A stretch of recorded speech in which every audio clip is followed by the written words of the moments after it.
10 tahun masa muda dihabiskan untuk mengabdi sebagai menantu. Pada akhirnya, hanya dibalas dengan lemparan uang 3 miliar rupiah oleh ibu mertua, beserta selembar hasil USG, kehamilan kembar 3, dari selingkuhan sang suami, demi memaksanya bercerai. Menghadapi ketidakadilan itu, perempuan ini tidak meneteskan air mata sedikit pun. Ia dengan tenang mengambil uang tersebut dan pergi, lalu menciptakan sebuah balasan yang sangat menohok, hingga membuat para pengkhianat harus membayar harga yang sangat mahal. Mari kita simak detail ceritanya berikut ini. Langit senja di Semarang selalu membawa nuansa kelabu yang aneh. Aku duduk di ruang kerja pribadiku. Cahaya dari lampu meja menyorot setumpuk draft desain proyek yang sedang kuperiksa. 10 tahun masa mudaku telah berlalu di ruangan ini. Seiring dengan berkembang pesatnya perusahaan konstruksi yang kubangun, bersama Tirta dari titik nol. Namun kini, udara di rumah ini terasa sangat dingin, hingga membuat bulu kuduk berdiri. Pintu ruang kerja tiba-tiba didorong dengan kasar. Suara keras bergema saat pintu menghantam dinding. Ibu Hartini, ibu mertuaku, postur angkuh dan wajah mengeras. Di belakangnya, seorang pria berjas hitam, membawa koper kerja. Dari penampilannya, aku bisa menebak dia adalah seorang pengacara. Ibu Hartini tidak repot-repot mengetuk pintu, tidak pula menjaga tata krama. Kesopanan yang selalu ia puji-puji di depan kerabat. Ia berjalan lurus ke meja kerjaku, melemparkan setumpuk dokumen ke atas meja. Lihat dan cepat tanda tangani, ucap Ibu Hartini dengan nada tajam. Aku dengan tenang menatapnya, mengangkat tangan untuk membalik perlahan kertas. Paling atas. Itu adalah surat gugatan cerai. Di bagian pihak penggugat, tanda tangan Tirta sudah tertera di sana. Di bawahnya terlampir selembar hasil USG dari sebuah klinik kandungan swasta. Nama ibu hamil tertulis jelas. Lestari. Hasilnya, hamil kembar 3, berkembang normal. Tari adalah sekretaris muda yang baru direkrut Tirta ke perusahaan lebih dari setahun yang lalu. Aku sama sekali tidak terkejut. Skandal menjijikkan ini sudah ku ketahui. Diam-diam sejak 6 bulan lalu. 10 tahun kamu di rumah ini. Makan enak, hidup mewah. Tapi mandul, seperti pohon mati tak berbuah. Ibu Hartini menunjuk wajahku dan melontarkan hinaan. Keluarga kami butuh penerus garis keturunan. Tari sudah mengandung anak kembar, 3 untuk Tirta. Cucu laki-laki pertama keluarga ini tidak boleh lahir di luar nikah. Ini adalah perjanjian kompensasi sebesar 3 miliar rupiah. Ambil uang ini, tanda tangani surat cerainya. Dan angkat kaki dari sini sekarang juga. Jangan jadi penghalang kebahagiaan anakku. Beri tempat bagi wanita yang bisa memberi keturunan untuk masuk ke pintu utama. Mendengar kata-kata kejam dari ibu mertua yang selama ini kurawat dengan sepenuh hati menyiapkan setiap butir obatnya. Menyuapkan bubur setiap kali ia sakit hatiku, hanya menyisakan keheningan yang menakutkan. Tidak ada air mata yang jatuh. Rasa sakit dan dendam telah hancur berkeping-keping sejak 6 bulan. Lalu, pada malam di mana aku tanpa sengaja melihat pesan mesum mereka. Sekarang, yang tersisa dalam diriku hanyalah kejernihan pikiran yang mutlak. Jika ibu sudah berkata begitu, maka tidak ada lagi yang perlu saya pertahankan. Jawabku dengan nada datar, tanpa riak emosi. Saya akan tanda tangan. Ibu Hartini tampak terperanjat. Mungkin dia sudah menyiapkan skenario bahwa aku akan menangis, memohon, atau berteriak menuntut pernikahan ini diselamatkan. Tapi aku tidak melakukannya. Wanita, ketika sudah melihat tembus ke dalam jiwa, para pengkhianat tidak akan sudi lagi meneteskan, walau hanya setetes air mata. Aku membuka tutup pena, melirik sekilas klausul pembagian harta Gonogini. Mereka berhitung dengan sangat licik, ingin menggunakan 3 miliar ini untuk menghapus seluruh kontribusiku dan mengklaim aset raksasa yang dimiliki perusahaan. Tapi mereka lupa satu hal. Aku bukan orang bodoh. Tanda tanganku dengan tegas tergores di atas kertas. Tinta birunya tajam dan sama sekali tidak gemetar. Aku mendorong surat itu kembali ke arah pengacara. Sudah selesai, Anda bisa membawanya. Pengacara itu dengan canggung merapikan dokumen. Ibu Hartini menyeringai penuh kemenangan. Ia menggosok-gosokkan kedua tangannya, matanya memancarkan keserakahan dan kepuasan luar biasa. Di kepalanya saat ini, pasti hanya terbayang 3 cucu laki-laki montok yang segera lahir, membawa kejayaan bagi nama keluarganya. Uangnya akan masuk ke rekeningmu dalam waktu 1 jam, kata Ibu Hartini dengan nada merendahkan. Bereskan barang-barang pribadimu dan pergi malam ini juga. Rumah ini harus dibersihkan untuk menyambut Tari yang akan istirahat menjaga kehamilannya. Kehamilan kembar 3 itu rentan. Tidak boleh ada hawa kotor yang mengganggu. Aku berdiri, mengemasi beberapa buku catatan desain, salinan perjanjian, pranikahku, dan dokumen aset pribadiku. Aku naik ke lantai atas, masuk ke kamar. Tidur luas yang pernah kutinggali bersama Tirta. Aku membuka lemari dan hanya mengambil pakaian yang kubeli dengan uangku sendiri. Beberapa perhiasan warisan, mendiang ibuku, dan laptop kerjaku. Tas-tas branded dan gaun-gaun mahal yang pernah Tirta belikan di hari jadi kami untuk menutupi kebohongannya semuanya. Kutinggalkan. Menarik koper kecil menuruni tangga, aku melihat Ibu Hartini berdiri melipat tangan di ruang tamu, menunggu. Semoga Ibu dan Mas Tirta hidup damai dengan pilihan ini, ucapku sebagai salam. Terakhir sebelum melangkah melewati pintu besar. Ibu Hartini mendengus dingin, tentu saja keluarga kami akan bahagia sempurna. Kau peluk saja uang 3 miliar itu, dan habiskan sisa hidupmu dalam kesepian. Perempuan yang tidak bisa beranak memang pantas dibuang. Aku tidak menoleh. Gerbang besi berat dari rumah mewah itu tertutup di belakangku. Angin malam membelai rambutku, membawa kelegaan yang aneh.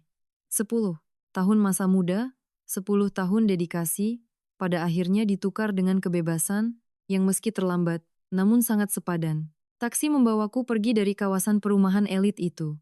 Ponselku bergetar, notifikasi mutasi, saldo 3 miliar rupiah, telah masuk ke rekening. Saat itu juga, aku melakukan transfer seluruh uang tersebut ke rekening bank lain, yang sudah lama kubuat secara rahasia, yang sama sekali tidak terkait dengan transaksi apa pun sebelumnya. Sopir taksi bertanya kemana tujuanku. Dengan tenang aku menjawab, bawa saya ke Bandara Jenderal Ahmad Yani, Pak. Aku membuka kaca mobil agar angin malam menerpa wajahku. Kucabut kartu SIM yang sudah menemaniku selama 10 tahun. Pesan-pesan, panggilan dari orang-orang yang dulu kusebut keluarga, kini hanya menjadi masa lalu.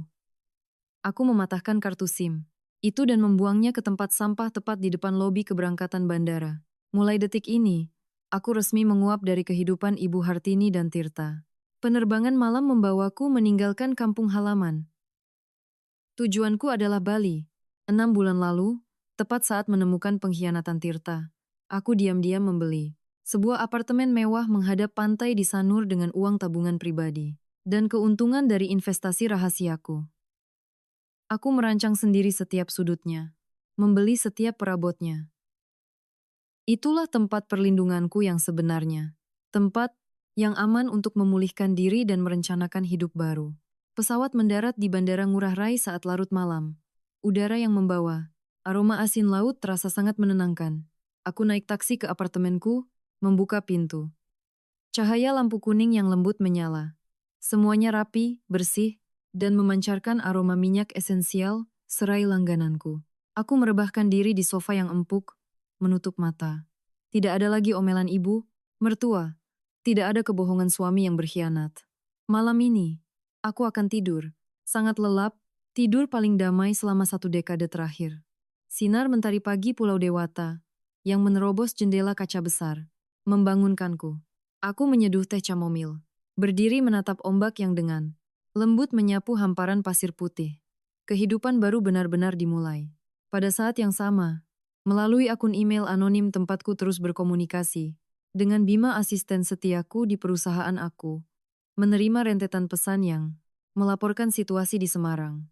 Bima adalah junior yang dulu kuangkat dan kulatih sejak ia baru lulus kuliah. Ia sangat memahami dedikasiku dan sangat muak dengan kebiasaan main perempuan Tirta. Dari cerita Bima, aku bisa membayangkan dengan jelas adegan pagi ini di ruang direktur. Tirta masuk ke kantor dengan gaya arogan. Dia bersiap memproses arogan transfer 1,5 miliar rupiah dari dana gelap perusahaan untuk membeli mobil dan perhiasan bagi simpanannya. Namun, Saat kepala akuntan mengeksekusi perintah, transfer, sistem mendadak error. Bima dengan panik mengetuk pintu dan menerobos masuk. Pak Tirta, gawat. Seluruh rekening bank Bapak, termasuk rekening rahasia, atas nama orang lain, telah dibekukan oleh bank atas perintah pengadilan. Tirta melompat berdiri, menyenggol cangkir kopinya hingga tumpah. Apa maksudmu? Siapa yang berhak memblokirnya? Bima menyodorkan surat pemberitahuan dari pengadilan.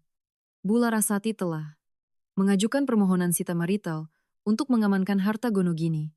Beliau melampirkan bukti bahwa Bapak sedang berupaya menggelapkan aset selama masa pernikahan. Bukan cuma itu, pagi ini di meja Dewan Komisaris juga muncul dokumen anonim yang melaporkan Bapak atas penyalahgunaan wewenang dan penggelapan dana perusahaan. Mendengar itu, wajah Tirta pucat pasi. Dia membeku, tangan dan kakinya gemetar. Rasa takut dan amarah memuncak ke kepalanya, membuatnya mengayunkan tangan, menghancurkan asbak kaca di mejanya, mengumpat dengan kata-kata kotor. Dia langsung menelepon Ibu Hartini. Di rumah, Ibu Hartini sedang asyik memilih model box bayi untuk cucunya di internet ketika menerima panggilan itu.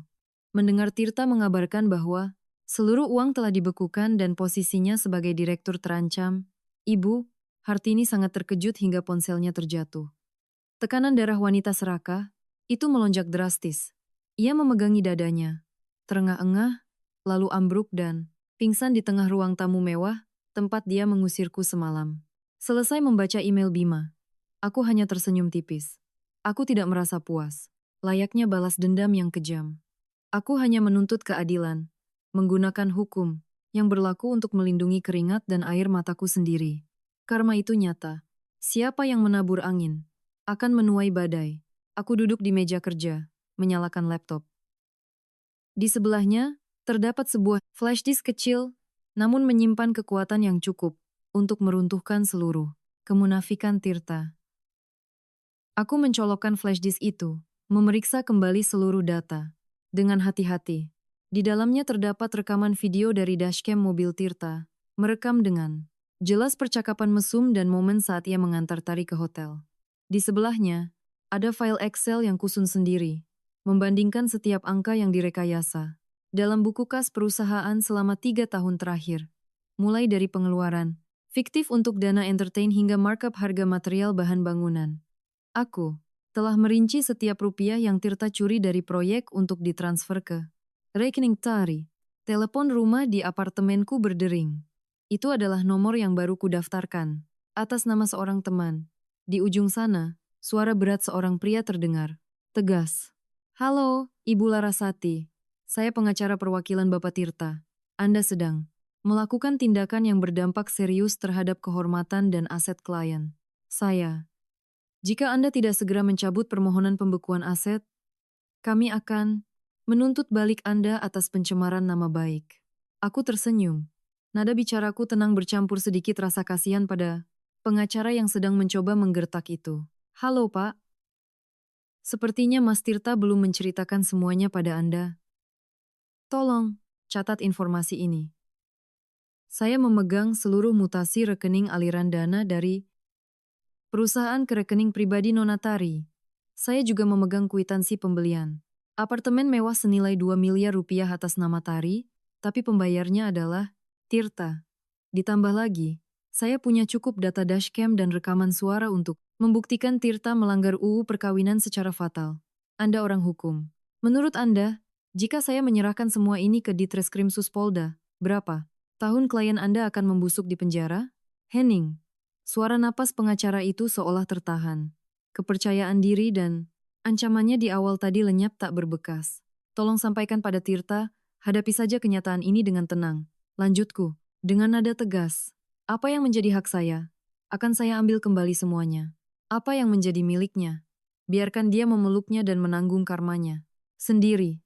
Selamat siang. Aku menutup telepon, mematikan laptop, dan melangkah ke balkon. Angin laut siang. Hari meniupkan kesejukan, mengusir sisa kepengapan dari masa lalu yang penuh kebohongan. Di bawah sana, laut Bali tetap biru dan tenang. Aku menarik napas, dalam-dalam, merasakan kebebasan mengalir perlahan di setiap pembuluh darahku. Perang hukum mungkin masih panjang, Tapi aku sudah memegang kunci kemenangannya. Bukan dengan kekejaman, melainkan dengan akal sehat, harga diri, dan hukum yang tegas. Kehidupan di Bali memberikanku ritme yang sama sekali berbeda dibandingkan hari-hari yang menyesakkan di Semarang. Pagi hari aku bangun saat matahari baru memancarkan semburat merah muda di ufuk timur. Aku berjalan santai ke pasar, ikan, membaur dengan kesibukan warga lokal yang ramah. Aku memilih cumi-cumi, segar dan seikat kangkung hijau untuk menyiapkan makan siang sederhana. Apartemenku selalu dipenuhi cahaya alami dan suara deburan ombak. Ketenangan ini adalah kemewahan yang selama 10 tahun menjadi menantu. Ibu Hartini tidak pernah kurasakan. Setiap kali teringat meja makan keluarga yang dingin, menunggu suami yang tak pernah pulang tepat waktu, aku semakin yakin bahwa keputusanku untuk melepaskannya sangatlah tepat. Saat aku sedang bersantai menyeduh teh, melatih untuk menenangkan pikiran, Bima terus memperbarui situasi yang sangat kacau di kantor Semarang melalui pesan terenkripse. Bima mengirim pesan panjang, menceritakan detail betapa menyedihkannya keadaan Tirta. Sejak menerima surat pembekuan aset dari pengadilan, Tirta seperti binatang buas yang tersudut. Dia dengan panik menelepon pengacaranya, kenalannya, di berbagai bank untuk meminta bantuan. Tapi semuanya menggeleng menolak. Perintah pengadilan dikeluarkan berdasarkan bukti kuat dan aset sengketa yang terlalu besar, sehingga tidak ada yang berani melanggar hukum untuk membantunya. Tapi tragedi Tirta tidak berhenti pada surat pembekuan aset. Saat dia sedang mengacak-acak rambutnya di ruang kerja, ponselnya terus berdering. Peneleponnya tak lain adalah Tari. Simpanan kecil yang selalu dimanja Tirta itu kini menjadi beban seberat gunung. Tari sedang hamil kembar 3. Perubahan hormon membuatnya sangat sensitif dan banyak menuntut. Menurut cerita karyawan di lantai yang sama, mereka bisa mendengar jelas suara Tirta membujuk Tari lewat telepon, hingga terdengar ke lorong. Tari menangis dan berteriak-teriak mengeluh perutnya nyeri, tubuhnya berat, dan sesak napas. Dia bersikeras memaksa Tirta segera memindahkannya ke rumah sakit internasional, paling mewah di kota untuk perawatan VIP. Dia berargumen bahwa hamil kembar 3 sangat berbahaya dan butuh tim dokter spesialis standby 24 jam. Kamarnya harus kelas presidential suite bintang 5 agar aman bagi cucu penerus keturunan. Tirta yang terbiasa menggunakan uang untuk menyelesaikan masalah dengan wanita, buru-buru berjanji manis. Dia menyuruh Tari berkemas dan berjanji akan datang, membawa kartu kredit untuk melunasi biaya administrasi. Setelah menutup telepon, Tirta bergegas keluar kantor, mengemudi langsung ke rumah sakit internasional yang diminta Tari. Saat berdiri di depan meja kasir yang mewah, Tirta dengan percaya diri mengeluarkan kartu kredit limit tertinggi miliknya untuk membayar deposit puluhan juta rupiah. Namun, kasir wanita itu, setelah beberapa kali menggesek kartu di mesin EDC, dengan sopan menggelengkan kepala dan menginformasikan bahwa transaksinya ditolak. Tirta tidak percaya. Dia dengan kesal mengeluarkan 3 kartu debit dari bank berbeda. Hasilnya tetap sama. Jelengan kepala simpati dari kasir, seluruh rekening pribadi, kartu kredit, bahkan kartu tambahan atas nama Tirta, telah diblokir total oleh sistem perbankan atas perintah investigasi dan sita marital. Di tengah lobi rumah sakit yang ramai, Tirta mematung, wajahnya merah padam, menahan malu. Tari yang berdiri di sampingnya mulai mengamuk, berteriak-teriak, bahwa Tirta menipunya dan pelit tidak mau mengurus darah dagingnya.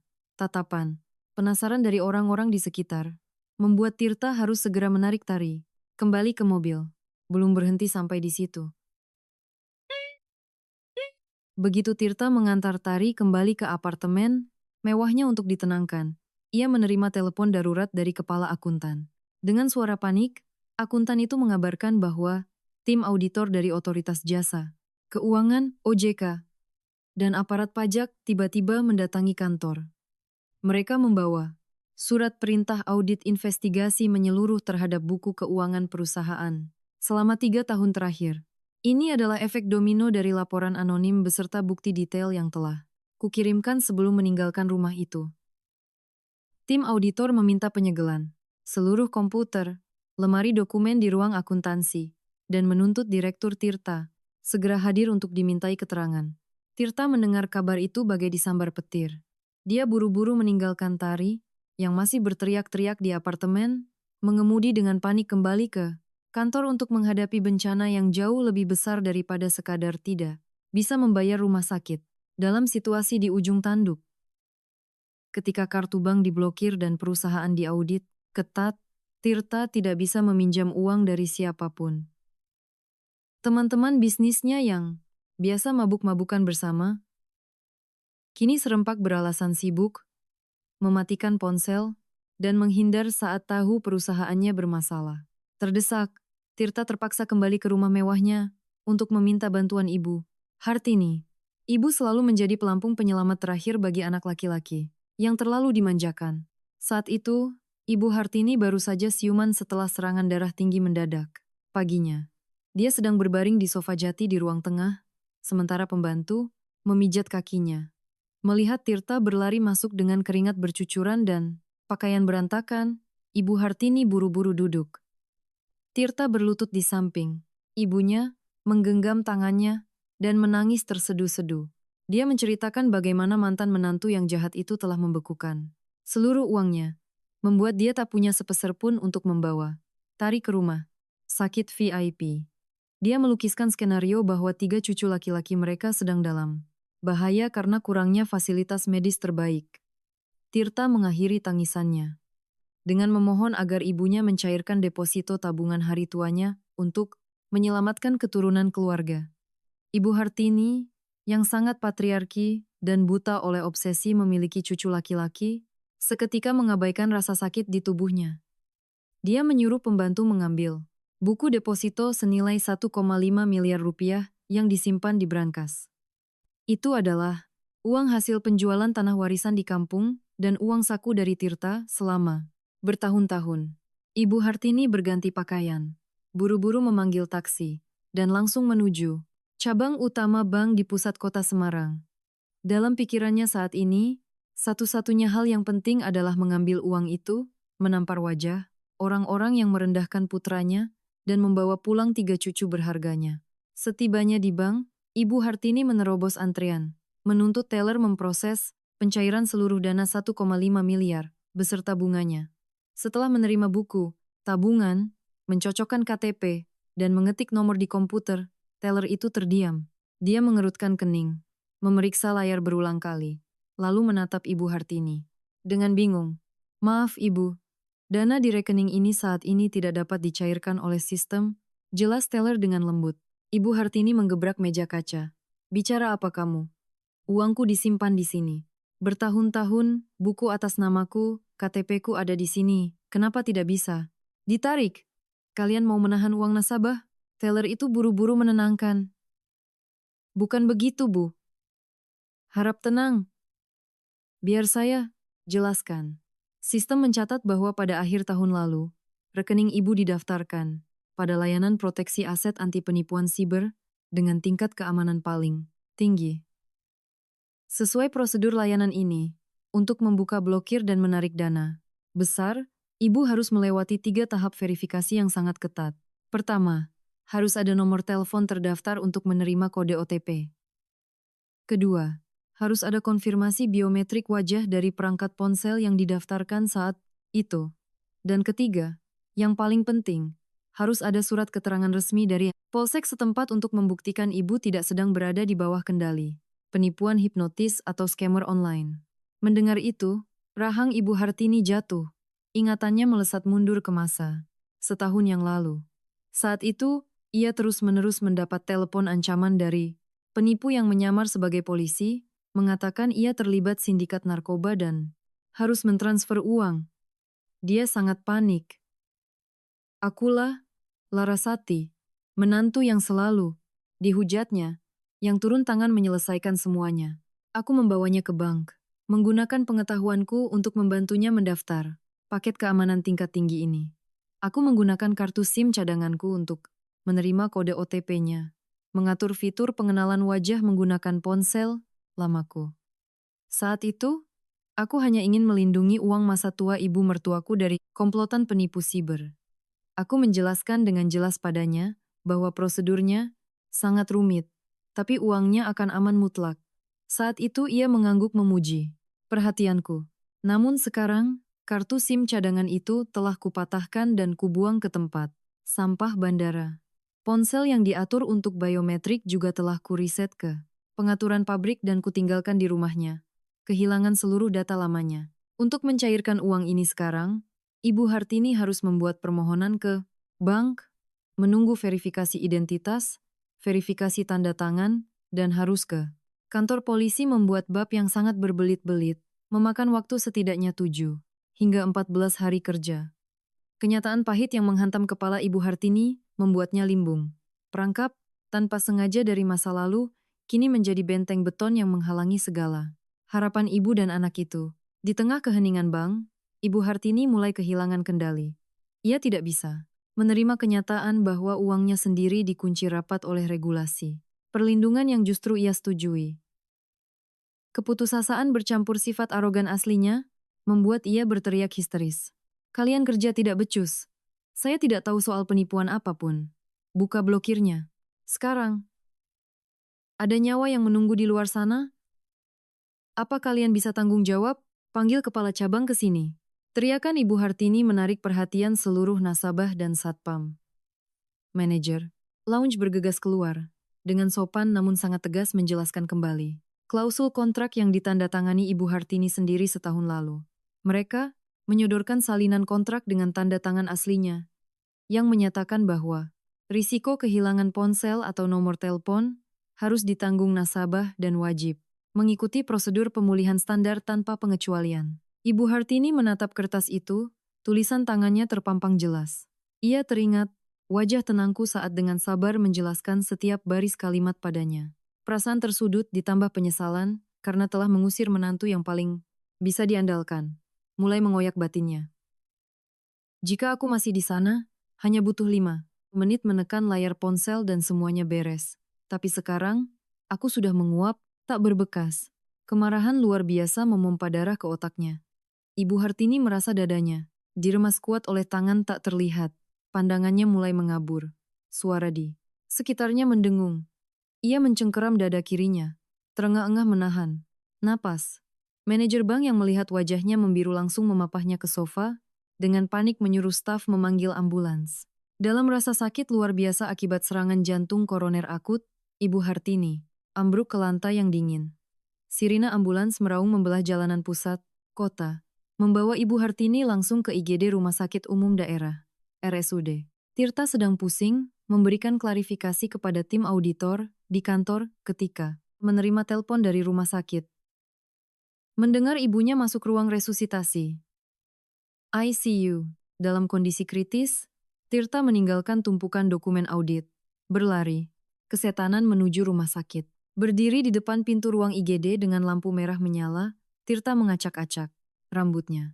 Dokter spesialis keluar dengan wajah serius, mengabarkan bahwa Ibu Hartini mengalami serangan jantung masif dan harus segera dipasang stent, ring, jantung, untuk menyelamatkan nyawanya.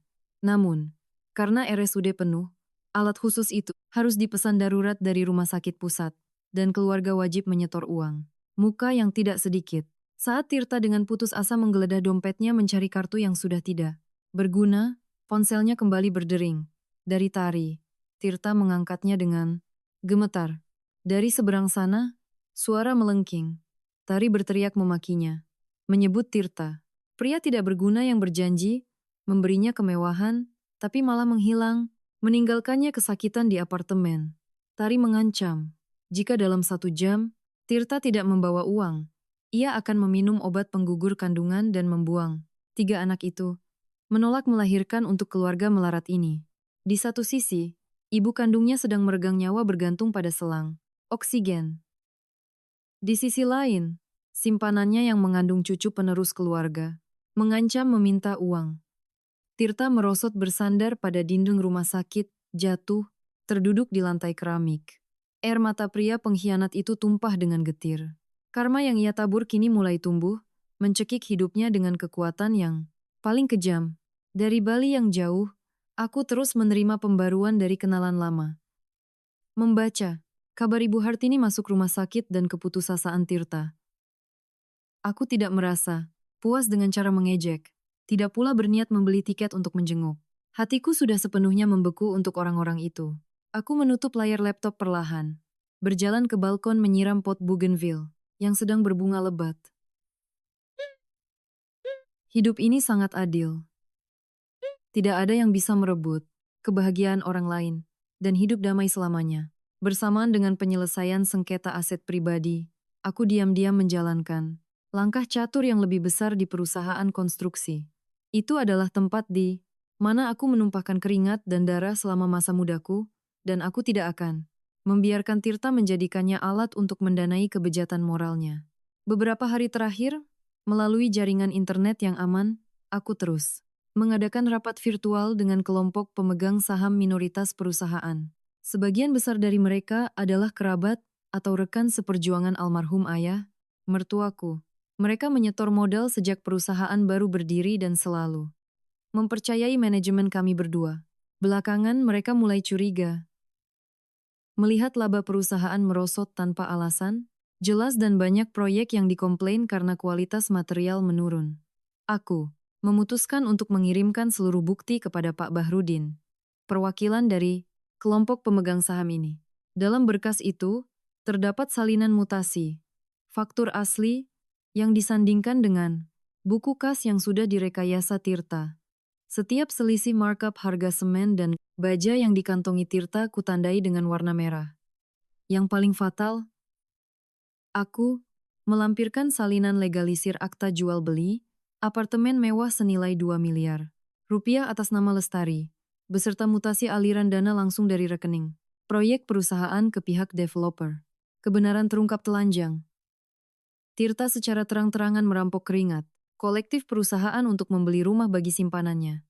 Menerima dokumen itu, Pak Bahrudin sangat murka.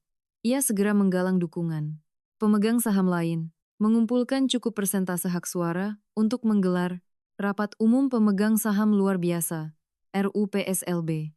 Surat undangan darurat dikirimkan ke Tirta tepat di hari ia sedang kalut di rumah sakit mengurus ibunya. Rapat berlangsung di aula besar perusahaan dengan atmosfer yang sangat mencekam. Tirta masuk ke ruangan dengan mata panda, cambang tak terurus, dan penampilan kumal. Kehilangan total aura direktur berkelasnya. Baru saja ia duduk di kursi pimpinan, Pak Bahrudin sudah berdiri dan membanting setumpuk dokumen ke meja. Tirta, jelaskan angka-angka ini, suara Pak Bahrudin menggelegar ke seluruh ruangan.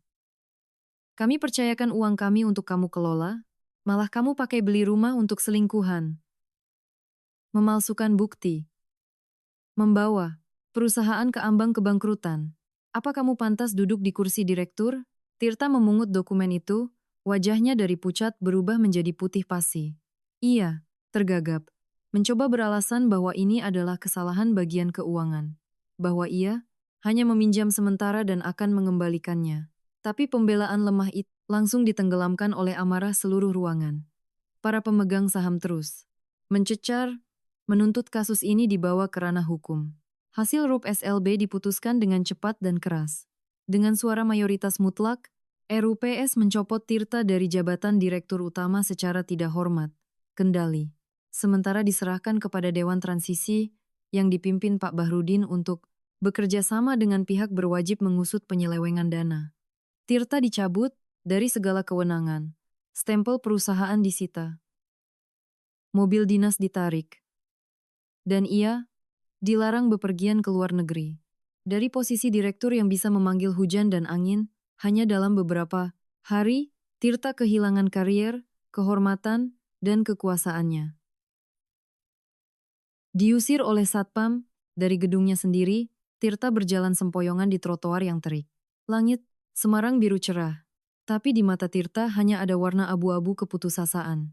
Berita pemecatan Tirta karena penggelapan aset menyebar di kalangan bisnis, konstruksi seperti api di padang rumput kering. Efek domino runtuh tak terkendali. Bank-bank kreditur langsung memasukkan perusahaan ke dalam daftar kolektibilitas buruk kredit macet. Mereka mengirimkan surat penarikan kredit sebelum jatuh tempo. Akibatnya, para supplier bahan bangunan dari distributor baja besar hingga pangkalan pasir kecil di Semarang berbondong-bondong menggeruduk kantor. Mereka membentangkan spanduk, memblokir gerbang, menuntut pelunasan utang. Berbulan-bulan, proyek-proyek yang sedang berjalan terpaksa mangkrak karena kehabisan material dan tukang yang mogok kerja menuntut upah. Imperium bisnis yang kubangun selama 10 tahun, di bawah kehancuran Tirta, resmi terjerat utang. Puluhan miliar. Di tengah kekacauan itu, Direktorat Reserse Kriminal Khusus, Ditreskrimsus, Polda Jateng resmi turun tangan, berdasarkan laporan kuat dan hasil audit awal. Suatu pagi yang mendung, saat Tirta mencoba bersembunyi di sebuah motel murahan, di pinggiran kota karena tak berani pulang menemui penagih utang, terdengar ketukan keras di pintu. Tirta tersentak, mengintip dari celah jendela. Di luar, berdiri petugas kepolisian berseragam lengkap. Tak ada jalan keluar. Tirta dengan tangan gemetar memutar kunci. Petugas dengan lantang membacakan surat perintah penyidikan dan surat perintah penahanan atas nama Tirta terkait dugaan tindak pidana penggelapan dalam jabatan dan penipuan. Setiap kata yang dibacakan sedingin es di ruang lembab itu, ibarat vonis mati bagi karier dan hidup sang pengkhianat. Borgol besi dingin menjepit pergelangan tangannya, mengeluarkan bunyi klik yang tajam. Tirta menunduk dalam, tak mampu mengucap sepatah kata pun. Lututnya lemas saat digiring polisi menuju mobil patroli yang lampu rotatornya sudah menyala. Rekaman sang direktur flamboyan yang diborgol dengan cepat direkam oleh warga sekitar dan viral di media sosial. Di Bali, aku duduk di sofa, diam-diam menonton video pendek itu lewat ponsel. Tidak ada air mata yang jatuh, tidak ada senyum kemenangan. Aku menyeduh teh, lotus hangat, aromanya yang suci menenangkan pikiranku. 10 tahun lalu, aku dan Tirta memulai dari nol, membangun mimpi bersama. Tapi keserakahan dan nafsu telah membutakannya, menghilangkan moral dasar sebagai manusia. Hukuman hukum, hari ini adalah harga pasti yang harus ia bayar. Aku menyesap teh, merasakan rasa pekat di ujung lidah sebelum tergantikan rasa manis di tenggorokan. Babak menyakitkan itu telah resmi ditutup. Kini aku hanya perlu menunggu hukum bekerja untuk membersihkan aset idealku dan melangkah, menyambut sinar mentari kehidupan baru. Bulan April di Bali membawa keindahan yang lembut dan damai. Berbeda dengan teriknya Jawa Tengah di pertengahan musim kemarau. Cuaca di sini sangat memanjakan. Sore ini, setelah menyelesaikan draft desain untuk resort ekoturism milik mitra setiaku, aku memutuskan menghadiahi diri sendiri waktu bersantai. Aku berjalan menyusuri pantai Sanur, merasakan ombak lembut menyapu kaki, telanjangku. Aroma laut bercampur angin kencang menerbangkan sisa-sisa beban di pikiranku. Masa lalu 10 tahun sebagai menantu Ibu Hartini kini terasa bagai mimpi buruk panjang di mana aku beruntung bisa terbangun. Kembali ke apartemenku yang hangat, aku memasak makan malam sederhana. Sayur, asam yang segar, ikan bumbu kuning ala rumahan yang gurih, dan sepiring nasi putih hangat. Di tengah keheningan, hanya diiringi instrumen musik dari speaker kecil. Aku menikmati makananku dengan rasa syukur mendalam atas kehidupan saat ini. Tidak ada lagi makanan dingin menunggu suami yang tak kunjung pulang. Tidak ada lagi tatapan tajam dan sindiran kejam mertua. Kebebasan ini, meski dibayar dengan 10 tahun masa muda dan air mata, adalah harga yang sangat pantas. Saat aku sedang mencuci piring, ponselku berdering memecah keheningan. Layar menampilkan nomor tak dikenal dari kode area Semarang. Instingku mengatakan ini bukan panggilan telemarketing biasa. Aku mengeringkan tangan, menekan tombol, terima, dan menempelkan ponsel ke telinga. Di ujung sana, terdengar suara napas berat dan putus-putus, diselingi bunyi bip, monitor medis yang ritmis. Laras, tolong keluarga ibu, nak. Suara parau, lemah, dan gemetar itu terdengar. Meski nadanya berubah drastis, karena penyakit, aku langsung mengenali itu suara Ibu Hartini, perempuan arogan, yang dulu melempar surat cerai 3 miliar. Dan kata-kata paling berbisa kepadaku. Kini memanggil dirinya ibu dan memanggilku nak, dengan sangat menyedihkan. Hatiku sama sekali tak tergerak oleh belas kasihan. Yang ada hanya rasionalitas. Absolu. Maaf nyonya, jawabku tenang dan tegas. Anda salah sambung. Saya dan Tirta sudah resmi bercerai. Tidak ada hubungan apapun di antara kita yang membuat Anda berhak memanggil saya seperti itu. Ibu Hartini meledak dalam tangis terseduh di telepon. Tangisannya terdengar, memilukan, tapi tak bisa menghapus luka yang ia torehkan di jiwaku selama 1 dekade. Dengan terisak, ia menceritakan kondisinya yang tragis. Tirta di penjara karena korupsi. Perusahaan bangkrut. Semua rekening diblokir. Dirinya selamat dari maut serangan jantung, namun terbaring lumpuh di rumah sakit dengan tagihan membengkak. Tapi yang paling membuatnya panik adalah Tari. Simpanan kecil Tirta itu mengalami pendarahan hebat. Dokter mewajibkan pembayaran deposit besar segera untuk memindahkannya ke ruang operasi darurat demi menyelamatkan 3 bayi prematur di inkubator khusus. Tanpa uang dan penjamin, rumah sakit menunda tindakan medis ekstrem tersebut. Ibu bersujud padamu. Laras, Ibu Hartini memohon dengan susah payah. Ibu tahu, ibu salah. Ibu buta sudah mengusirmu demi siluman rubah itu. Sekarang Tirta, di penjara, ibu lumpuh. Si Tari menjerit-jerit kesakitan mau operasi. Kalau terjadi apa-apa padanya, 3 cucu ibu bisa mati. Demi 10 tahun pernikahanmu dengan Tirta. Demi ibu yang pernah jadi mertuamu. Kirimi ibu pinjaman uang untuk menyelamatkan bayi-bayi itu. Nanti ibu jual rumah dan tanah, ibu bayar, lipat 2. Aku mendengarkan permohonan itu dalam diam. Lukisan karma ini tampak sangat jelas dan kejam. Mereka menabur benih racun, dan kini mereka harus menelan buah pahitnya sendiri. Aku berjalan ke balkon, menatap lalu lalang kendaraan di jalanan Bali. Lampu jalan kuning menyoroti pepohonan hijau, menciptakan pemandangan damai yang kontras dengan kekacauan keluarga Ibu Hartini. Nyonya Hartini, kataku, membuang semua basa-basi. Apa Anda ingat sore hari itu? Anda membawa pengacara menyerbu ruang kerja saya. Anda melempar hasil USG. Sitari dan memaki saya sebagai pohon mandul yang tak berbuah. 10 tahun, tidak bisa beranak, harus mundur memberi tempat pada wanita yang bisa. Anda memakai 3 miliar untuk membeli harga diri saya dan mengusir saya malam itu juga. Saat itu Anda sangat sombong, mendeklarasikan keluarga Anda akan bahagia. Sempurna. Di seberang sana hening, hanya terdengar suara napas yang tertahan. Ibu Hartini, seolah kehabisan kata-kata untuk membela diri. Ucapan kejamnya di masa lalu, kini, berbalik menjadi belati yang menusuk dadanya sendiri. Uang saya adalah darah dan keringat saya. Hasil kerja keras saya siang malam. Membangun perusahaan. Lanjutku bak palu godam. Saya tidak punya kewajiban memakai uang saya untuk menghidupi simpanan mantan suami saya, apalagi membayar biaya rumah sakit untuk anak-anak haramnya.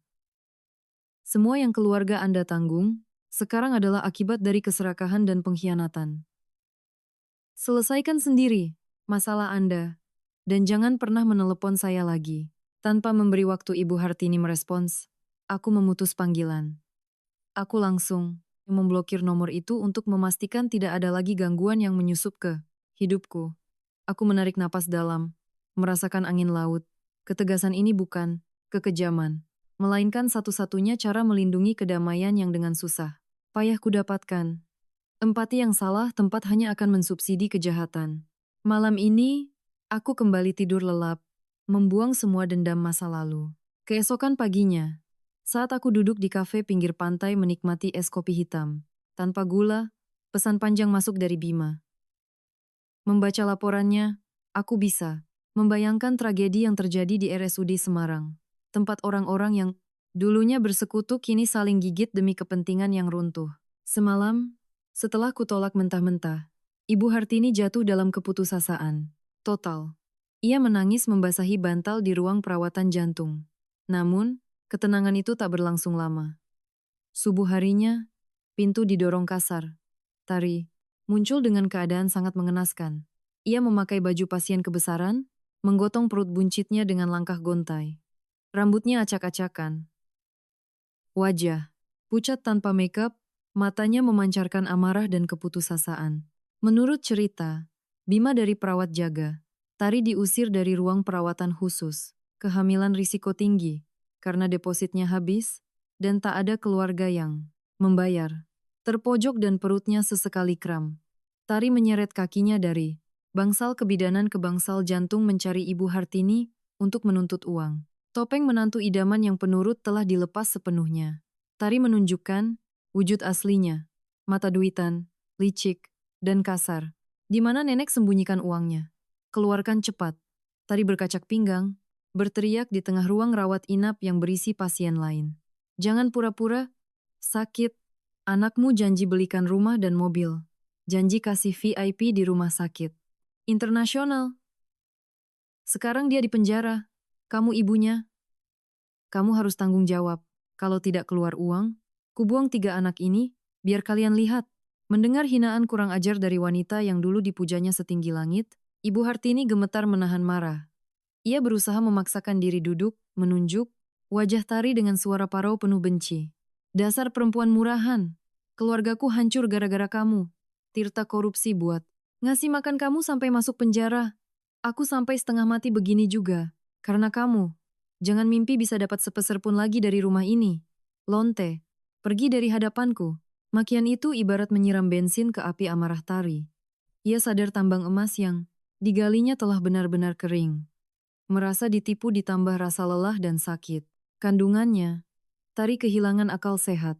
Ia menerjang kasur, mencengkeram kerah.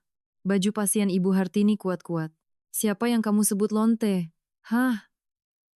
Nenek peot. Kalau anakmu nggak bawa uang, buat merayuku, mana sudi aku masuk keluarga miskinmu ini? Kalian menipuku, memaksaku hamil 3 anak. Sekarang mau lepas tangan? Sini uangmu.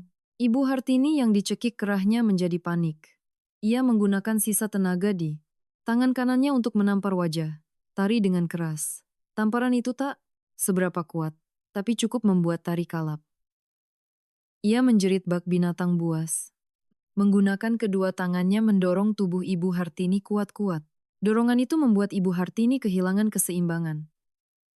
Ia terguling jatuh dari kasur, kepalanya membentur besi ranjang, sebelum menghantam lantai keramik. Dengan keras, terdengar bunyi retak yang mengerikan. Ibu Hartini kejang-kejang. Sesaat sebelum terdiam kaku, matanya mendelik putih. Keluarga pasien lain yang melihat kejadian horor itu berteriak histeris. Dokter dan perawat berdatangan. Mereka menarik Tari keluar dan melakukan CPR darurat pada Ibu Hartini di lantai sebelum melarikannya ke ruang operasi bedah saraf. Benturan fatal itu menyebabkan pembuluh darah otaknya pecah, memicu stroke kedua, yang jauh lebih parah. Tari berdiri mematung di lorong, melihat tangannya yang gemetar. Akhirnya menyadari ia baru saja melakukan kejahatan yang tak termaafkan. Selesai membaca, aku meletakkan ponsel di atas meja kaca. Es kopiku sudah mencair. Aku tak merasa gembira maupun sedih. Kisah keluarga itu telah melampaui batas moral dan hukum. Mereka yang berniat jahat, berkhianat, dan menginjak-injak keringat orang lain, pada akhirnya menggunakan racun itu untuk membunuh satu sama lain. Itulah karma mutlak yang tak bisa diintervensi oleh kekuasaan apapun. Aku membayar kopiku, berjalan santai pulang. Bersiap untuk perjalanan penting kembali ke Semarang. Waktunya menuntut apa yang menjadi hakku di pengadilan. Seminggu setelah insiden mengejutkan di rumah sakit itu, aku mengambil penerbangan paling pagi menuju Semarang untuk menghadiri sidang putusan sengketa harta Gonogini. Langit Semarang hari ini kelabu, awan hitam tebal membawa hujan deras. Aku turun dari taksi, memegang payung hitam, melangkah tegap memasuki area Pengadilan Negeri Semarang. Aku mengenakan setelan blazer abu-abu yang elegan, rambut disanggul rapi. Auraku adalah aura seorang wanita mandiri, kuat, yang memegang kendali penuh atas takdirnya sendiri. Ruang sidang terasa formal dan sunyi. Di pihak penggugat, hanya ada aku dan pengacaraku. Di pihak tergugat, Tirta digiring oleh 2 petugas dari rutan menggunakan mobil tahanan kejaksaan. Saat pintu ruang sidang terbuka, aku hampir tidak mengenali pria yang tidur seranjang denganku selama 10 tahun itu. Tirta sangat kurus.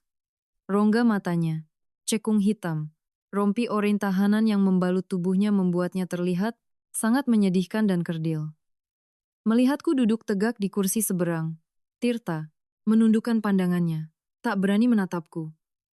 Dia tahu dia kalah telak dalam pertaruhan hidup ini. Hakim ketua memulai sidang dengan membacakan bukti-bukti. Pengacaraku dengan lugas membeberkan setiap aset. Tumpukan berkas berisi rekening koran, akta jual, beli, faktur pajak, rekaman suara, dan video dashcam telah diserahkan. Bukti itu menunjukkan fakta tak terbantahkan. Tirta menggunakan posisinya untuk menggelapkan aset bersama. Diam-diam membeli apartemen senilai 2 miliar atas nama Lestari dan mencoba menyembunyikan miliaran rupiah dalam bentuk tunai ke rekening anonim untuk merampas hakku saat cerai.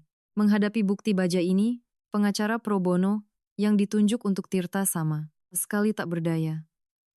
Tirta sendiri, saat diminta berbicara, hanya menunduk dan dengan suara berbisik mengakui semua kesalahannya. Tidak ada perdebatan sengit.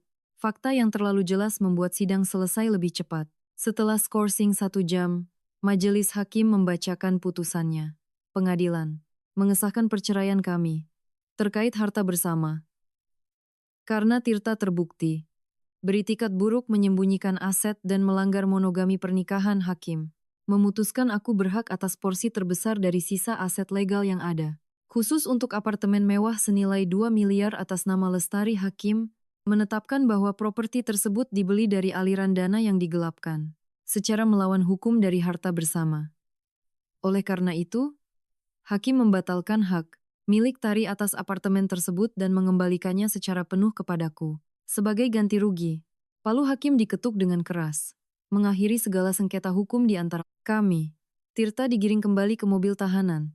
Ia menoleh menatapku dengan mata penuh penyesalan, tapi aku hanya membalasnya dengan tatapan dingin tak peduli. Penyesalan selalu datang terlambat. Sore harinya, berbekal putusan pengadilan yang berkekuatan hukum, tetap aku, bersama tim pengacara dan juru sita pengadilan, langsung mendatangi apartemen Tari. Pintu kayu solid nan mewah digedor. Tak lama, Tari tertatih-tatih membuka pintu. Melihatku dan petugas pengadilan, wajahnya memucat. Ia masih memegangi perut besarnya, bersiap membuat drama tangisan. Tapi ketika jurusita dengan tegas membacakan surat penetapan eksekusi, pengosongan paksa, memerintahkannya mengemasi barang pribadinya, dan pergi saat itu juga. Tari hancur lebur.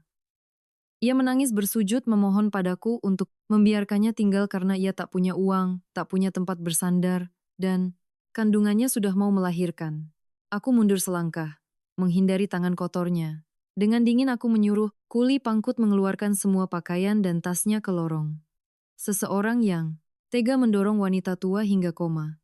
Seseorang yang berencana merampas kebahagiaan dan harta wanita lain, tidak pantas mendapat ampunan sedikit pun. Tari diusir keluar dengan memalukan, harus menyeret langkahnya ke jalan raya, bersama beberapa tas plastik. Pintu apartemen ditutup. Aku resmi merebut kembali apa yang menjadi milikku, membersihkan sisa-sisa kotoran dari masa laluku. Diusir dari apartemen mewah secara hina, di siang bolong, menjadi pukulan mental. Telak bagi Tari yang memang sudah labil. Terlunta-lunta di jalanan Semarang, dengan beberapa tas lusuh, dan tanpa uang sepeser pun karena kartu ATM Tirta. Sudah diblokir lama. Tari panik. Ia mencoba menelepon pria-pria hidung belang yang dulu menggodanya. Tapi saat tahu ia jatuh miskin dan hamil kembar 3, mereka semua langsung menutup telepon. Keputusasaan dan kelelahan memicu kontraksi hebat di rahimnya. Tari ambruk di trotoar, darah mulai menembus daster mahalnya. Warga yang baik hati segera memanggil ambulans, membawanya ke RSUD ibu dan anak terdekat. Berbeda dengan Rumah Sakit Internasional dambaannya. Ini adalah rumah sakit pemerintah yang padat dan bising. Karena denyut jantung janin menurun drastis, dokter IGD langsung mendorong Tari ke ruang operasi untuk sesar darurat, meski kehamilannya baru 7 bulan. Tanpa ada keluarga yang menandatangani informed consent, pihak rumah sakit terpaksa menggunakan asas kegawat daruratan medis untuk menyelamatkan nyawa. Setelah 2 jam operasi yang menegangkan, 3 nyawa kecil lahir. 2 laki-laki dan 1 perempuan. Namun karena prematur, tubuh mereka merah, lemah, dan berat. Badannya sangat jauh di bawah normal. Dokter langsung memasukkan ketiganya ke NICU, ruang perawatan intensif bayi. Dirawat di dalam inkubator yang biaya per harinya sangat mahal. Tari siuman dengan rasa sakit luar biasa di perut bekas operasinya. Ia terbaring sendirian di ranjang besi ruang pemulihan bangsal kelas 3 yang padat. dikelilingi ibu-ibu lain yang dirawat penuh kasih oleh suami mereka. Rasa iba pada diri sendiri dan ketakutan akan tagihan rumah sakit yang menggantung di atas kepalanya membuatnya hanya bisa menangis terseduh. Keesokan paginya, seorang dokter anak dengan wajah serius masuk membawa rekam medis. Ia memanggil Tari dan memintanya menghubungi keluarga untuk proses tes darah silang transfusi cadangan bagi bayi prematurnya. Saat memeriksa data, dokter itu mengerutkan kening, membolak-balik hasil lab darah yang baru keluar. Ibu Tari, panggil sang dokter dengan nada profesional namun heran.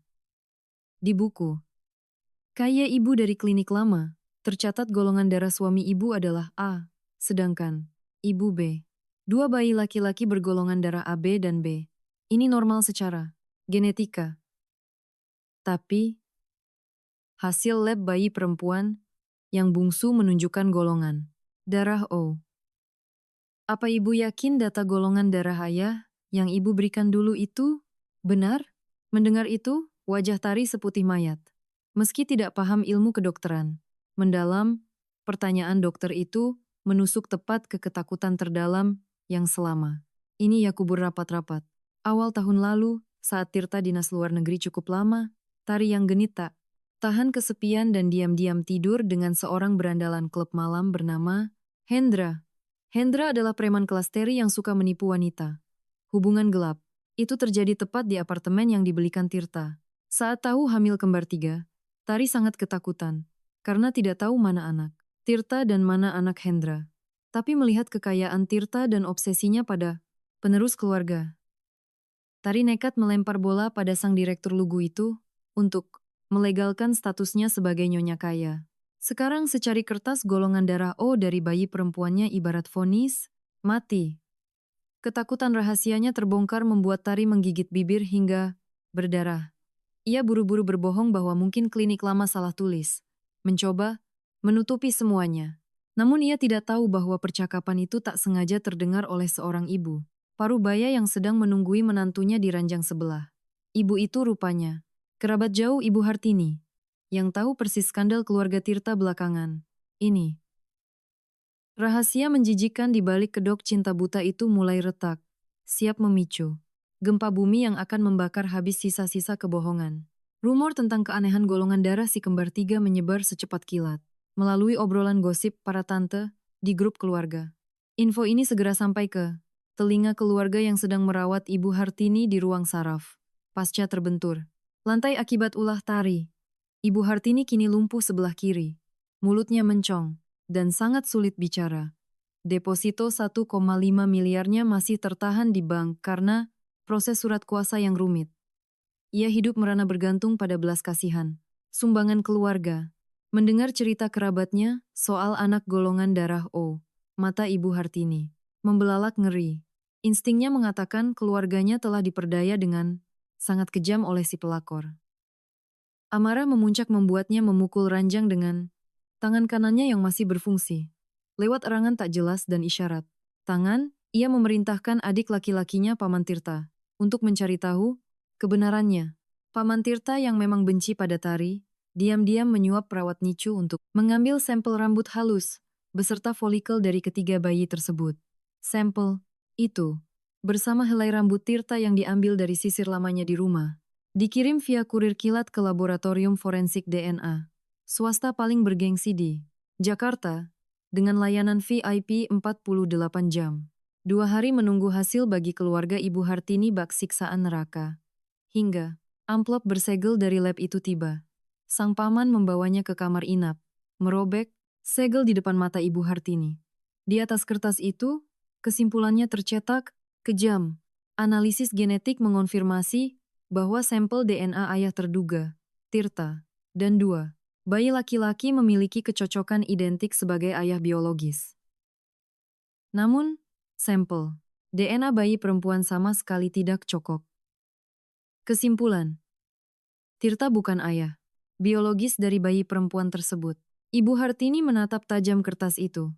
Kebanggaan akan cucu penerus, satu-satunya alasan yang membuatnya menabrak moral untuk mengusirku. Kini berubah menjadi aib, yang sangat memalukan dan kepahitan absolut. Tari telah mengandung bayi kembar, dari Tirta. Namun bersamaan dengan itu, superfekundasi heteropaternal, sel, telurnya juga dibuahi oleh benih preman selingkuhannya di masa subur yang sama. Fakta medis langka ini membongkar habis tabiat murahan wanita yang dulu ia puja. Bak berlian. Semuanya hancur berkeping-keping. Penyakit stroke-nya yang mulai stabil kembali, menyerang karena guncangan mental luar biasa. Ibu Hartini mengerang dengan suara, melolong tragis bak binatang buas yang tertusuk panah beracun. Mulutnya berbusa, tubuhnya kejang-kejang. Mimpi tentang keluarga sempurna yang memiliki penerus. Garis keturunan resmi pecah. Menjadi ribuan pecahan kaca. Menusuk tepat di jantungnya yang serakah. Di balik jeru-jerutan Semarang yang dingin, Tirta juga menerima salinan hasil tes DNA itu dari pamannya lewat surat pos tahanan. Melihat kertas yang membuktikan dirinya telah diselingkuhi merawat dan melindungi anak burung kedasi, anak orang lain, yang memaksanya menukar karier, menukar istri yang setia dan cerdas, hingga berakhir di bui Tirta. Menjadi gila. Ia berteriak histeris, meremas kertas itu dan melemparnya ke sudut sel. Tangisan meraung sang pengkhianat bergema di antara 4 dinding sempit itu, penuh rasa sakit dan keputusasaan yang tak terbayangkan. Tapi tak ada yang peduli, tak ada yang kasihan. Vonis hati nurani dan hukum karma telah menghantam keluarga mereka dengan adil, presisi, dan tanpa ampun. Di rutan yang dipenuhi jeruji kawat berduri yang dingin dan bau karbol bercampur lumut, Tirta menghabiskan hari-hari tergelap dalam hidupnya.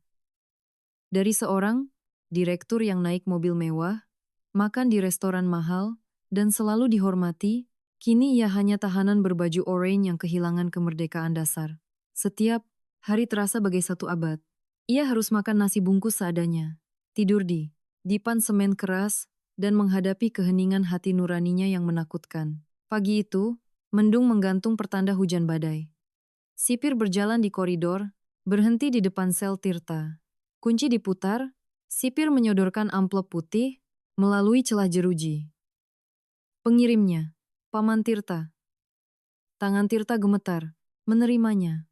Sudah lama ia tak mendengar kabar keluarganya sejak ibunya masuk RS, dan perusahaannya bangkrut. Ada secercah harapan kecil bahwa ibunya selamat, atau cucu laki-lakinya lahir dengan sehat. Tirta membuka amplop. Bukan surat rindu, melainkan selembar hasil lab DNA dari Jakarta. Matanya yang cekung membaca cepat baris-baris medis yang kaku. Jantungnya berdegup kencang saat matanya berhenti di kalimat merah di bagian bawah. Bayi perempuan itu sama sekali bukan darah dagingnya, golongan darahnya. Oh, sementara ia A dan Tari B. Kenyataan menamparnya telak. Otaknya menyatukan kepingan masa lalu. Saat ia, dinas luar kota, membiarkan Tari bebas di apartemen yang dibelinya dengan uang korupsi perusahaan. Ternyata, di balik wajah manja yang memanggilnya sayang, Tari hanya menganggapnya tambang emas. Seorang pria tolol yang dipaksa menutupi kehamilan dari benih preman lain.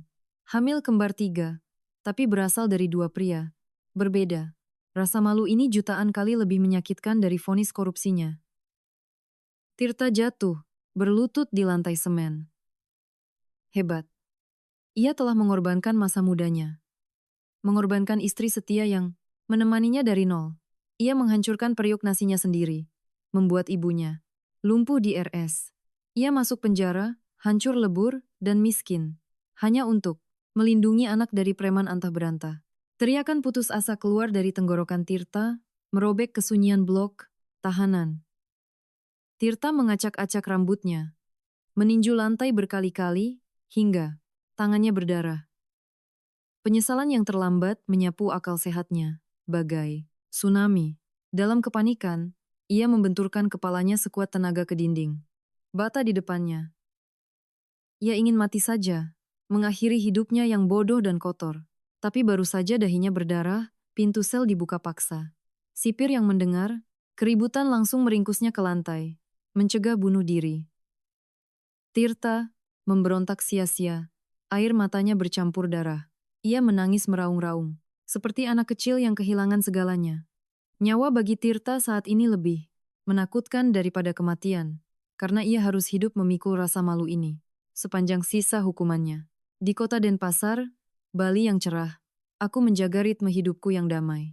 Namun, Meski telah memutus kontak, rumor jahat dari kampung halaman tetap mencari celah. Sore itu, saat aku mengawasi proyek villa, seorang kerabat jauh meneleponku. Dengan nada kesal, ia mengabarkan bahwa di Semarang sedang beredar fitnah keji. Orang-orang bergosip bahwa Larasati adalah istri kejam. Melihat suami bangkrut, ia menjebaknya, menguras harta, lalu kabur ke Bali membiarkan suami di penjara, dan mertua di rumah sakit. Bahkan ada yang menuduhku memalsukan hasil tes DNA. Karena cemburu buta pada Tari. Mendengar itu, keningku berkerut. Kesabaranku dan sikap diamku dimanfaatkan oleh si pelakor yang meski sedang sekarat di jalanan tetap mencoba memainkan playing victim demi sedikit simpati recehan.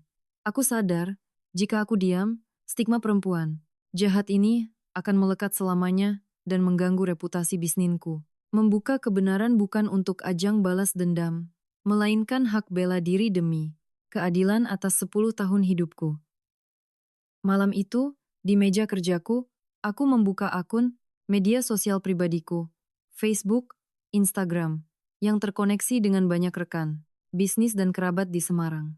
Jariku mengetik dengan jelas, runut dan tajam. Aku membeberkan semuanya sekali, dan untuk selamanya.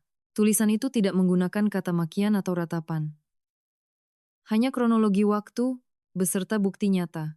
Pertama, aku mengunggah salinan putusan pengadilan yang menyebutkan penyitaan aset karena perselingkuhan dan penggelapan Tirta, melegalkan penarikan hartaku. Kedua, foto mutasi dana perusahaan yang dipakai membeli apartemen untuk pelakor bukti telak kasus korupsi Tirta. Terakhir, foto hasil tes DNA dengan nama bayi disensor. Kertas itu adalah palu godam yang menghancurkan semua kebohongan Tari. Di paragraf penutup, aku menegaskan bahwa aku telah menjalankan tugas sebagai istri dan menantu hingga detik terakhir. Aku dipaksa menandatangani surat cerai. Tragedi yang menimpa mereka adalah harga atas keserakahan. Tak ada hubungannya denganku. Aku menutup lembaran ini dan akan fokus pada hidupku sendiri. Hanya dalam beberapa jam, postingan itu meledak di dunia maya. Ribuan share dan komentar membanjiri. Orang-orang yang tadinya menyalahkanku, seketika berbalik arah. Mereka syok melihat kelicikan Tari. Kemarahan publik meledak, menghujat keluarga Tirta dan si pelakor. Sedangkan bagiku, menekan tombol post, membuat batu raksasa terangkat dari dadaku. Kebenaran telah benderang. Aku menutup laptop dan tidur lelap, membiarkan dunia maya heboh sendiri. Waktu berlalu tak menunggu siapapun. 3 bulan kemudian, Pengadilan Negeri Semarang menggelar sidang pidana Tirta.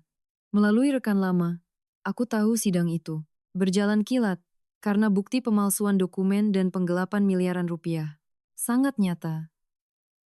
Dengan runtuhnya perusahaan, kejahatan Tirta masuk kategori berat.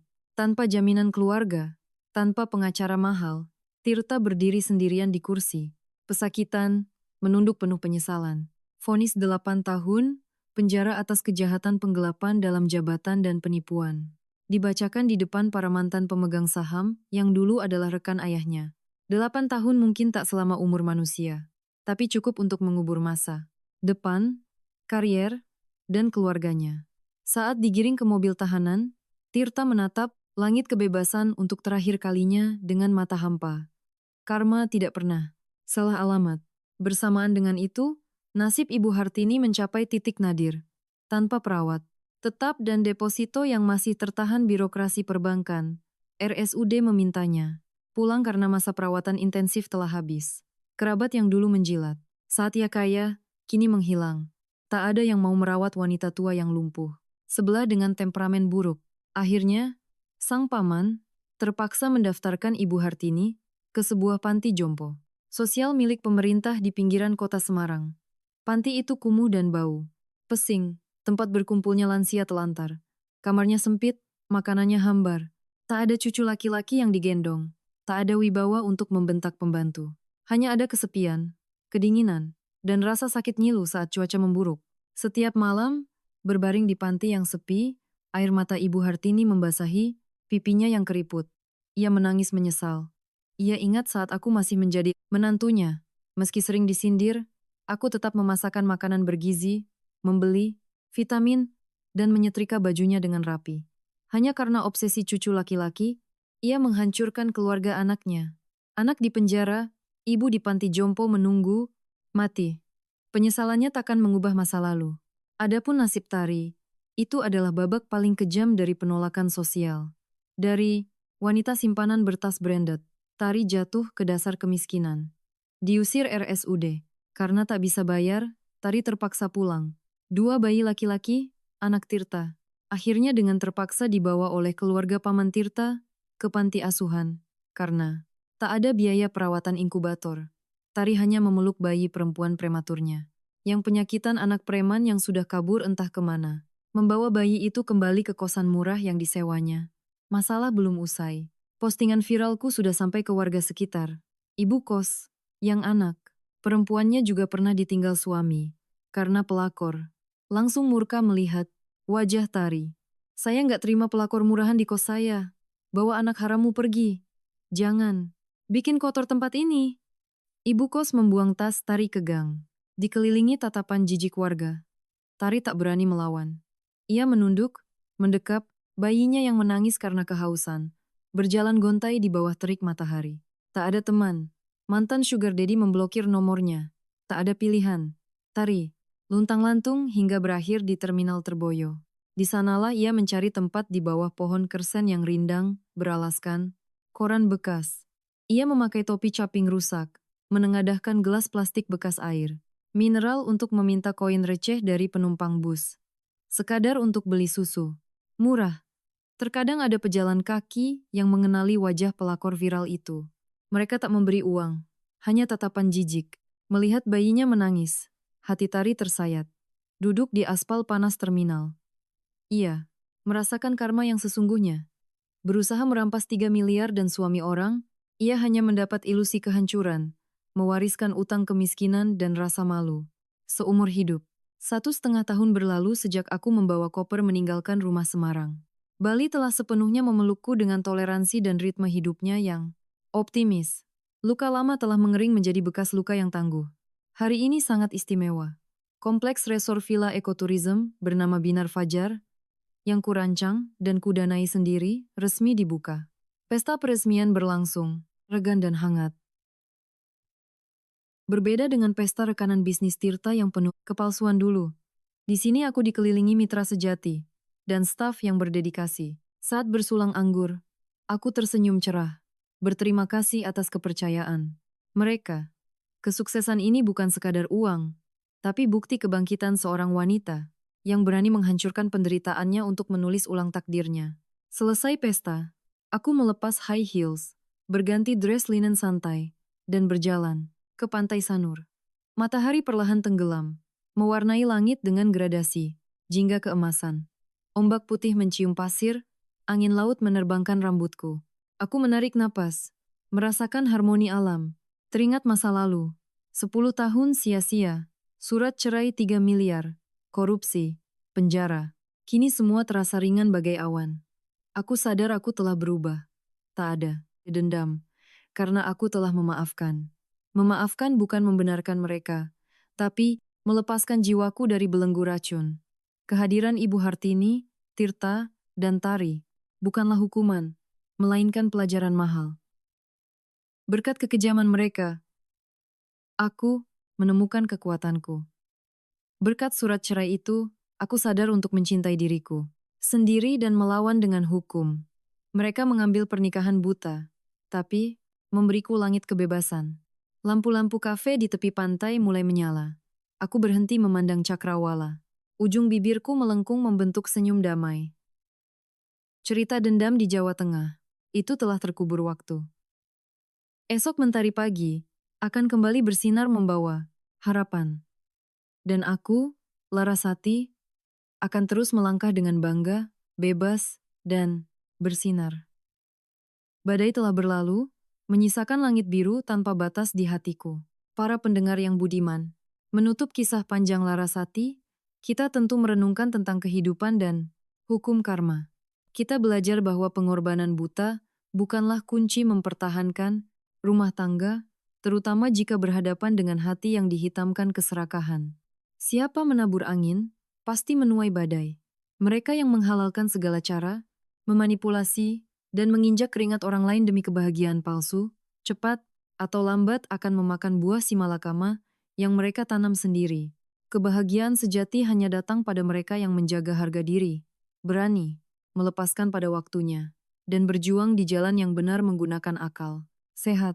Saat kita berhenti mengemis simpati dari pengkhianat dan berdiri di atas kaki sendiri, bahkan dari abu reruntuhan masa lalu pun, fajar kebangkitan yang damai dapat bersinar kembali. Jangan pernah serahkan takdirmu pada orang lain. Nyalakan obor harga dirimu untuk menerangi jalanmu sendiri. Terima kasih telah mendengarkan kisah hari ini.